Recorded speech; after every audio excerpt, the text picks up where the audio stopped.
अस्सलाम वालेकुम। मैं हूं मोहम्मद शहबाज मियां। यूट्यूब चैनल और फेसबुक पेज पर खुशामदीद। तहरीक इंसाफ के चेयरमैन इमरान खान के खिलाफ मुल्ला मिलिट्री अलायंस ने काम शुरू कर दिया है। सरकारी दरबारी और वजीफा खोर मौलवी हजरात ने इमरान खान के खिलाफ कमर कस ली है। पीटीआई के इलेक्शन के मुतालबे के खिलाफ भी ये मौलवी हजरात अपना बयानिया बनाने के लिए सरगर्म हैं। इसके साथ साथ इमरान खान की किरदार कुशी के लिए एक मुफ्ती साहब भी मैदान में आगे हैं। ये सारा कुछ अचानक क्यों हुआ, इस हवाले से आपके साथ जो तफसीलात हैं इस वीलॉग के अंदर शेयर करेंगे। सबसे पहले आपको बताते हैं कि जो एक कालादम तंजीम जो फ़िरका वारियत के लिए पाकिस्तान के अंदर मशहूर थी और उसको कालादम करार दे दिया गया, उसके जो सरबराह मौलाना अहमद लुधियानवी जो 4th शेड्यूल के अंदर भी शामिल रहे और उनकी तकारीर और उनके बयानात को अखबारात और टीवी चैनल पर नशर करने पर पाबंदी आयद थी। लेकिन कुछ दिन पहले हमने देखा कि अचानक मौलाना अहमद लुधियानवी साहब सरकारी टीवी यानी पाकिस्तान टेलीविज़न पीटीवी पे नमूदार होते हैं और वो इस्तेहकाम पाकिस्तान एक कॉन्फ्रेंस से खिताब कर रहे थे, जिसमें उन्होंने ये कहा कि सड़कों पे अगर किसी ने आने की धमकी दी, कोई सड़कों पर निकला तो फिर हम भी सड़कों पे निकलेंगे और फिर हम देखेंगे कि किस तरह मम्मी डैडी बर्गर जो क्लास के जो लोग हैं वो हमारा मुकाबला कर सकते हैं। इसलिए जो सियासी मामलात हैं वो सियासत के ऐवानों के अंदर तय किए जाएं, उनको सड़कों पे ना लाया जाए। मौलाना अहमद लुधियानवी ने और जो दीगर वहाँ पे जो मौलाना हजरात थे, उन्होंने जो मुल्की सलामती के अदारे थे उनके साथ मुकम्मल इजहार यकजहती किया और इस तरह जो इस्टेब्लिशमेंट की लाइन है मुल्क के अंदर इस वक्त पीटीआई के खिलाफ, उसको टो किया। और ये मुख्तलिफ तबका फ़िक्र के लिए बड़ा हैरान कुन था और सहाफ़ी बरादरी के लिए भी बड़ा हैरान कुन था कि सरकारी टीवी के ऊपर किस तरह मौलाना अहमद लुधियानवी को नमूदार हो गए अचानक। और फिर ख्याल आया कि इस वक्त तो मुल्क के जो वफाकी वज़ीर दाखिला हैं वो राना सनाउल्लाह साहब हैं। वही राना सनाउल्लाह साहब जो इससे पहले भी जंग के अंदर इलेक्शन के हवाले से मौलाना अहमद लुधियानवी साहब से और इनकी जो जमात है इससे मदद लेते रहे हैं सियासत के अंदर। तो अब फिर जब मुस्लिम लीग नवाज को ज़रूरत पड़ी पाकिस्तान तहरीक इंसाफ के खिलाफ, तो फिर इनको बाहर ले आए हैं सड़कों के ऊपर। और उन्होंने जिस तरह खुलकर कहा है कि वो पीटीआई का मुकाबला सड़कों पर करने के लिए तैयार है। पीटीआई अगर कोई कॉल देती है तो उसके बाद फिर हम देखेंगे कि इस तरह की जो तंजीमें हैं, जमातें हैं, वो भी मैदान में आ जाएंगी। और आपको याद होगा कि गुज़िश्ता बरस जब इमरान खान को हुकूमत से निकाला गया तो उन्होंने जो मुख्तलिफ जलसे जुलूसों और रैलियों की कॉल दी, जिस शहर में वो कॉल देते थे तो फिर जो तहरीक लब्बैक पाकिस्तान है यानी टीएलपी, तो वो भी फ़ौरन वहाँ पे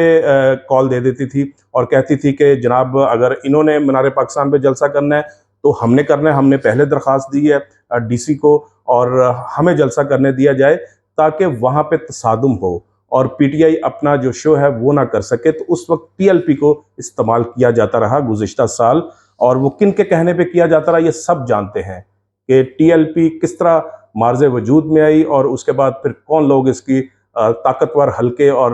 किस तरह इसकी सरपरस्ती करते रहे और उसके बाद फिर जो है ये तंजीम आगे बढ़ती हुई दिखाई दी। इसके साथ साथ इस वक्त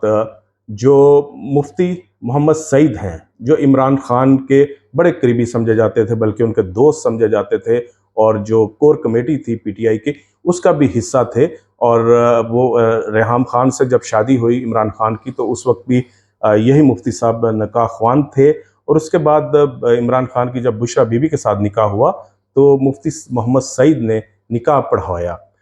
लेकिन अब उनका जो बयान मंजर आम पर आया मुफ्ती मोहम्मद सईद का, कि वो कहते हैं कि इमरान खान का बुशरा बीबी के साथ जो पहला निकाह था वो गैर शरई था। और ये बात उन्हें खुद इमरान खान ने बताई और उसके बाद फिर दोबारा कहा गया कि अब निकाह पढ़ाना है, क्योंकि जब पहला निकाह हुआ था तो उस वक्त बुशरा बीबी इद्दत से थी तो इसलिए वो गैर शरई था, तो अब दोबारा निकाह पढ़वाना है। तो मुफ्ती सईद का ये बयान इस वक्त सामने आना क्या इमरान खान की किरदार कुशी करने के मुतरादिफ नहीं है? किसी के निजी मामलात के अंदर इस तरह घुसना क्या ज़ेब देता है? कोई किसी की सियासत से इख्तलाफ किया जा सकता है, किसी के इमरान खान के सियासी तर्ज़ सियासत से बिल्कुल इख्तलाफ हो सकता है और करना भी चाहिए, जो हर कोई जमहूरी माशरे में अपना हक रखता है, लेकिन ज़ाती किरदार कुशी की इजाज़त नहीं देनी चाहिए और इसके लिए मज़हब का कार्ड इस्तेमाल नहीं करना चाहिए, क्योंकि मज़हब का कार्ड जब जब पाकिस्तान की सियासत के अंदर इस्तेमाल हुआ है तो उसके नताइज अच्छे नहीं निकले हैं। माजी हमारे सामने है कि एक डिक्टेटर ज़ियाउल हक 11 साल इस मुल्क पे हुकूमत करता रहा और मज़हब का कार्ड इस्तेमाल करता रहा, और उस वक्त के जो बोए हुए बीज हैं वो तनावर दरख्त बने और पाकिस्तान के अंदर फिर दहशतगर्दी और फ़िरका वारियत की एक बड़ी तारीख़ है, और उसमें जो हज़ारों लोग हैं वो बेगुनाह मारे गए और बहुत सारे लोग जो हैं वो ज़ख्मी हुए। तो इस तरह जो पाकिस्तान के अंदर मज़हब का इस्तेमाल है सियासत के अंदर, ये कोई अच्छी बात नहीं है। सियासत जो है सियासी असूलों के तहत जो है वो करनी चाहिए। और इसके साथ साथ जो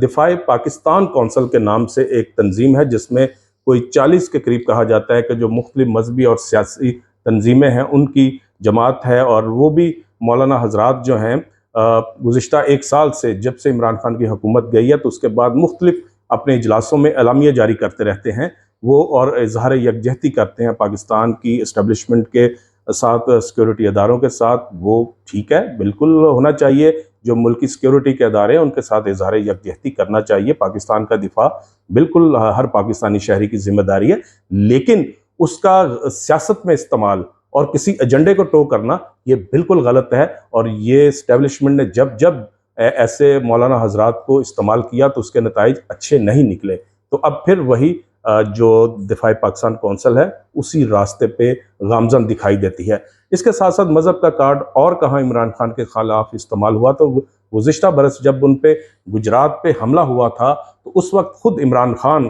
तवातर से कह रहे हैं कि मुझे जो मरवाने का प्लान था, मेरे कत्ल का जो मंसूबा था, उसको मजहबी रंग दिया जाना था। इसके ये तो शख्स कोई मजहबी जुनूनी था, इसलिए इमरान खान को इसने कत्ल कर दिया है।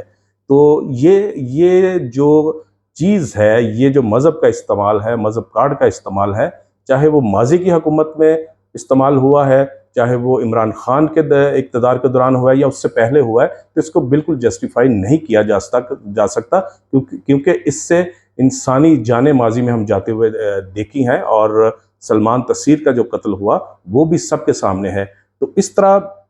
जो इस वक्त पीटीआई के ख़िलाफ़ जो मजहबी कार्ड है और मौलाना हजरात हैं उनको किस तरह इस्तेमाल किया जा रहा है, तो ये किसी भी तरह जो है काबिल सताइश बात नहीं है। और इसके साथ साथ अगर बात करें पाकिस्तान की दूसरी सियासत की, जो इस वक्त पार्लियामेंट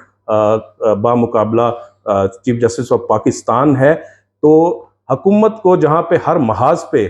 नाकामी मिल रही है और जो वो चाल चलती है, कोई नया मंसूबा बनाती है तो वो उसको उल्टा पड़ जाता है और उसके वो नताइज नहीं निकलते जिस तरह वो चाहती है। चाहे वो supreme court practice and procedure bill लाना चाह रही है और वो किस तरह वापस होता है, और उसके बाद फिर दोबारा वो जब पार्लियामेंट से मंजूर करवाती है तो सुप्रीम कोर्ट का 8 रुकनी बेंच बन जाता है और उस पर अमल दरामद बिल्कुल रोक देता है। तो हर पर जो अभी तक प्लान है हुकूमत का, वो नाकाम दिखाता हुआ दिखाई दे रहा है। एक तजवीज़, एक मंसूबा वो आपसे शेयर करते हैं कि किस तरह हुकूमत ने चाहा कि चीफ जस्टिस उमर अताब बंदियाल की जो मुद्दत मुलाजमत है उसमें कमी कर दी जाए, और वो ताकि वो फौरी तौर पे उनको रिटायर्ड कर दिया जाए और कोई वन टाइम ऐसी अमेंडमेंट की जाए, रूल्स में तरमीम की जाए, जिसके बाद वो फौरी तौर पे रिटायर्ड हो जाए और उनकी जान खलासी हो जाए।